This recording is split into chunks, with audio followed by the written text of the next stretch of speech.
and welcome back to another weekend edition of the Sparkling Tuna Cup. Sparkling Tuna Cup number 57. I'm of course your Live VIP, and with me I'm joined by these amazing players, the people in the chat, and my lovely plushies as well. Hold on, where we at?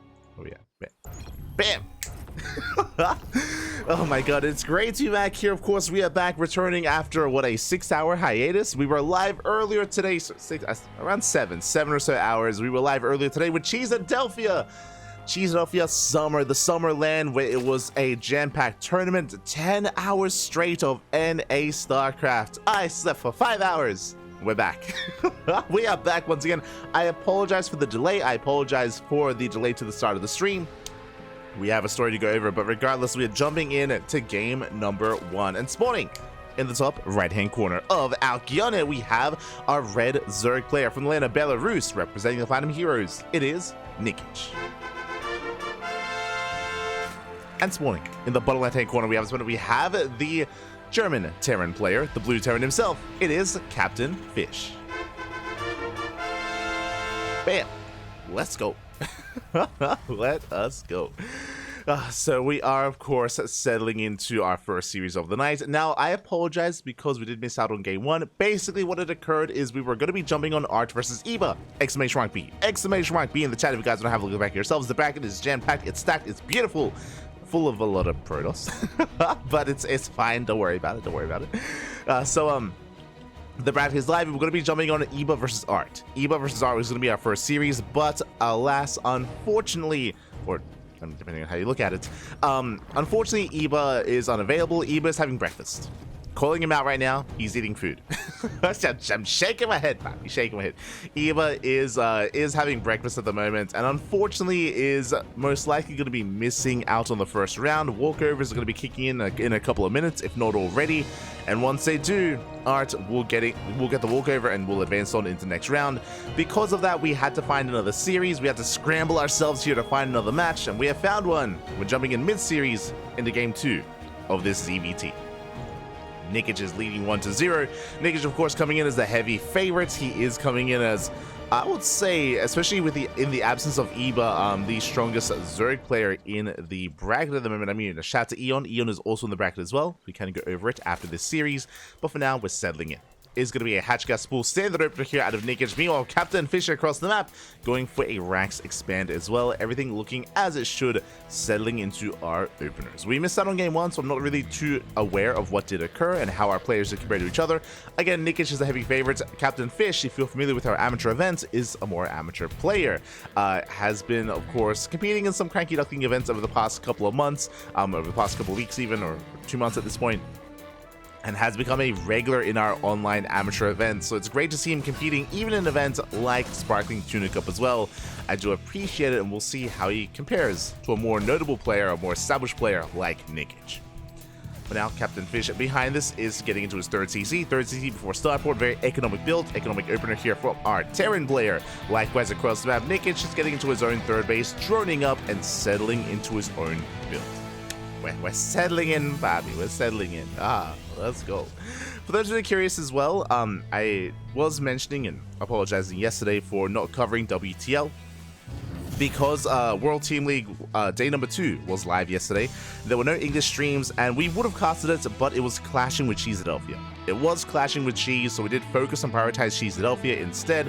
That meant that there was no English coverage of WTL. We will be covering WTL today, day number 3, live right after Sparkling Tuna Cup. We're going to be covering day 2 of WTL in a couple of days. You know, throughout the week, we have a couple of free slots available. I believe Tuesday, after ESL Americas, we will be jumping on WTL on a replay cast or a catch-up cast of day number 2. So if you missed out, you want to tune into some more WTL action, we don't just have you ready for that later on after this broadcast, but on Tuesday as well, after ESL Americas, we've got you covered there as well. So, plenty of StarCraft. Plenty of StarCraft to come. Meanwhile, Captainfisch going to be active with our initial Hellion aggression, catching some tumors here and there, pivoting away behind this. Interesting, not going for the add-on swap. It is 3cc 111, but we are not going for Banshees. We keep the add-on on the racks, and we're going into Stim instead. Okay, very different follow-up here out of Captainfisch. The Overlord comes in for the scout. We see everything, by the way. Oh my god, we confirmed the 1-1-1, we confirmed the tech lag, we confirmed the lack of Banshee, and with that, Nikich is fully aware of what's going on. He knows he can skip out and maneuver his Spore Crawlers accordingly. Spore Crawler here at the third, Spore Crawler here at the main base. The goal of the positioning here for the Spores is to deal with Liberators, as Liberator is in production. So a nice read here from Nikich, will be in position to shut it down. Now we can focus on droning up and dealing with the Hellion aggression as we do try to dive in. The Hellions, they do get caught out. One Hellion just gets surrounded, the rest will back off, and Nikich, he holds. He holds the line here, is keeping up with the aggression of the Hellions at least, and is happily droning up. At the same time, Viking looking for more Overlords, does get one Overlord kill, but the others are looking pretty safe and sound here. Overlord pulls back, Queens rotate over. As the Queens rotate, Lings should be getting in position for the Hellions as they're looking to catch the Queens out of position. But alas, Nikich does hold on, doesn't lose anything behind this. Throwing down additional Raxes, third CC going to be landed on location. We're settling in towards the mid-game. And we should be working up towards a bit of a 7-minute timing with Stim and tanks. The tank count is slowly getting higher, and we still have to build up on it, work towards it, and then we can be active on the map. Then we can go for a push. Until then, Nikich can drone. Nikich can drone quite freely. We have 1-1 on the way. We have Bailing Speed on the way. We're settling into all of our upgrades, taking a 4th base, droning, and we're free to drone for another minute or so. I would say another 30 seconds before we have to focus on Lingbane and focus on the army that should be moving out. Of course, Captainfisch still just building up on that. Likewise, Nikich still droning quite happily, quite freely, getting up to 4 base saturation.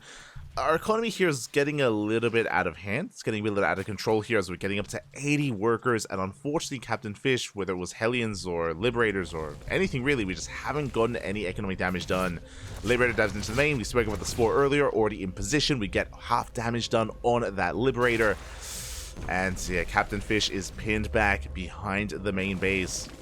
Meanwhile, here comes our first bit of aggression here, not just with Hellions, but with the drop as well. We're just keeping the tank-based army back at home for the time being. Upgrades are about to finish up, but it looks like Captainfisch is just, applying some light pressure here. And the worrisome thing about this is that Nikich, he's just been left alone. Been left alone to his own devices, happily droning up, getting a 5th hatchery as well, already up to 80 workers. And Nikich is looking very comfortable. And last we can see Captainfisch try to dive in, but last is going to be shut down. The creep itself looking quite solid, just, connecting our bases, getting towards the halfway mark on Alcyone. And is looking to exceed that as well.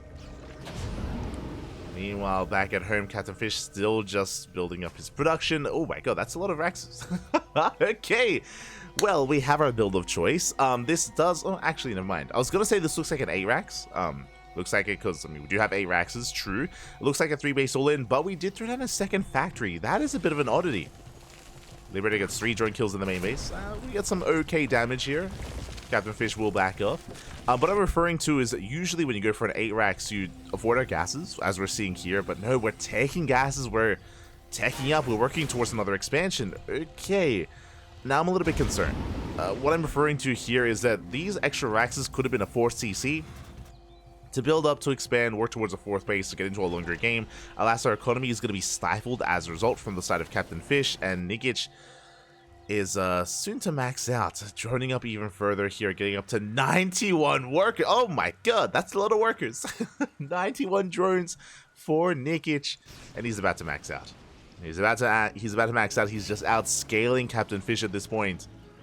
4 CC now on the way. And here comes the Lingbane trying to collapse on the army. We do have some decent tank lines behind this, but the Bio army gets caught out. Yeah, we catch out the Marines. The tanks are a little bit too far back. They don't really apply. Oh, they can't really assist too much here.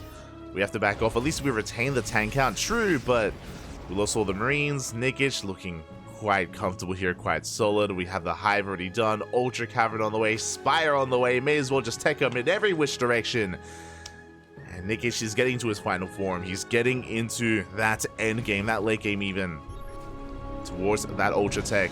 And now we see Captainfisch moving out, but again, we expected this kind of pressure, this kind of move out a couple of minutes ago, and now we have enough to collapse on the army. Lings from behind, Bailings as well. We get a full surround and we shut down the tanks. The Bio army does survive, but there's no more backbone here to the army of Captainfisch. One tank did make it out. We have reinforcements on the way, but the Ling Bane just rolls on in. The Swarm is here, and the Swarm will not be stopped. We shut down the main army, and with this we can keep on pushing. We're rallying across the map. More Lings. We don't even need the Ultras. GG gets called, and Nikich will take the series 2-0. GG. GG, well played. Nikich showing us why he is one of the stronger Zerg players in the tournament, why he's one of the favorites to make a deep run here. And a shout out to Captainfisch. I mentioned before that Captainfisch is more of an amateur player. For those who are maybe unaware, he is a diamond player and does play in our diamond tournaments, so it is not easy to go up against, you know, a pro player, a big time GM in the European region, in the European scene. So much love. Big shout out here to Captainfisch. Much love as well. Not easy whatsoever, and I appreciate that he is one to not just play in our diamond tournaments, but also participate in these open tournaments as well. It is definitely a learning experience. Not just that, but it's also a good way to be a part of the community and to interact with some of your favorite pro players as well, and yeah, take part. GG. GG, well played. Nikich will advance on. Shout out to Captainfisch for participating here tonight. And Nikich will advance on into the next round, where he has his next opponent ready and waiting. It's going to be a ZvT.